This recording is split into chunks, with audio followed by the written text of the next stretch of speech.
I'm Majdolen Istaiti. I go with my middle name Joleen. I'm a biologist by training, and I have an MBA in pharmaceuticals and health system. I've been working at the Gaucher Unit for the last 7 years, which is the largest worldwide referral center for Gaucher disease patients. It's based in Jerusalem, Israel, at the Shaare Zedek Medical Center.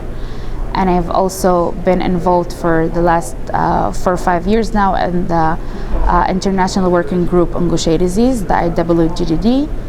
And I'm also working at Agiani Pharma, who is developing chaperone treatments for both GBA1-PD patients and also Gaucher disease patients.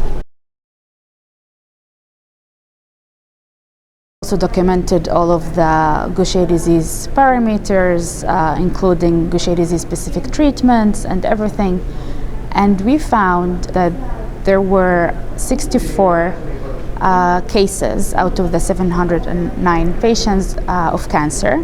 That means it's around the 9%. The most common one was breast cancer, colon cancer, and lymphoma. But what we wanted to do is that to compare this to the general population of Israel. So what we did, we also looked at the cancer registry of the MOH in Israel, the Ministry of Health, and we compared the incidence rate of cancer cases compared to the cancer in the general population compared to the cancer rate in Gaucher disease patients. And we didn't find that there's a higher risk in Gaucher patients compared to the general population. But we did find that there was a higher risk in the hematological cancers such as lymphoma and multiple myeloma. So that basically was the basics of the research. And what was also interesting is that we didn't find any correlation whatsoever with the treatment of Gaucher disease, the specific treatment of Gaucher disease such as enzyme replacement therapy or substrate reduction therapy for the cause of cancer or not. So it's like a good and bad news. The good news is that treatment doesn't affect the cause of cancer in Gaucher disease patients, and the bad news is that it doesn't prevent it.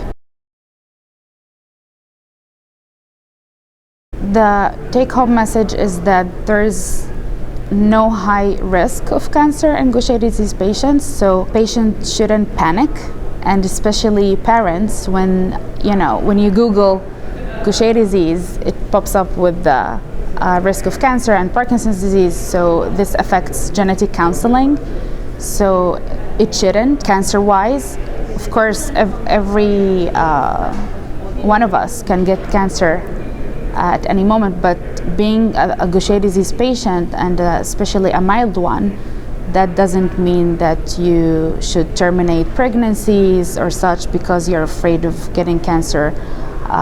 So there's not a higher risk, but on the way around, because we saw that there's a higher risk with hematological cancer, such as multiple myeloma and lymphoma, we should definitely follow up those patients. That means that if some patient is doing well for several years on treatment and he doesn't want to come for a follow-up visit, we encourage follow-up visit just to make sure that they are not developing cancers on the long term.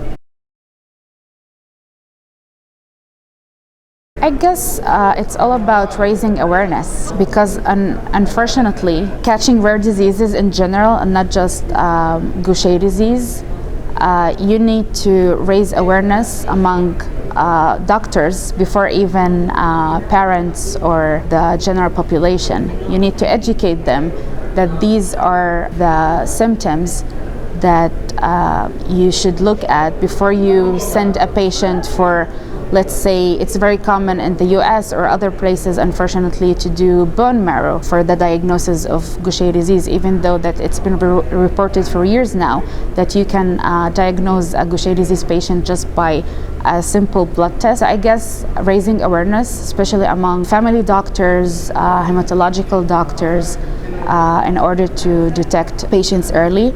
And also newborn screening, it's like a big debate if we should do it or if we shouldn't. But if we're talking about a disease that there's therapies available, and having a newborn screening, it doesn't mean that if you diagnose the patient you need to initiate the treatment from the day one of diagnosis. It depends, like each patient is his own different case. We have so many patients that they are asymptomatic and they don't need any treatment whatsoever. We also published about that. So awareness, I would say, definitely.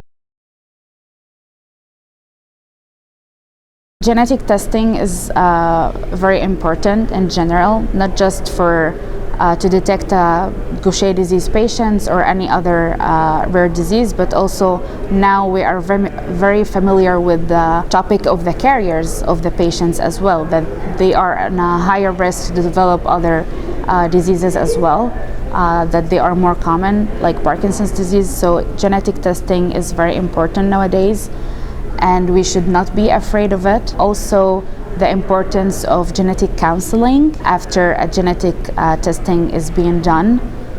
Genetic counseling is very important, especially with diseases like Gaucher disease, especially for type 1, that there's a treatment available. We should allow parents to have those patients, because unfortunately for some reason we're still hearing about those cases that pregnancies are being terminated for type 1, even though that with treatment and even without treatment, if they are asymptomatic, they can live a normal life.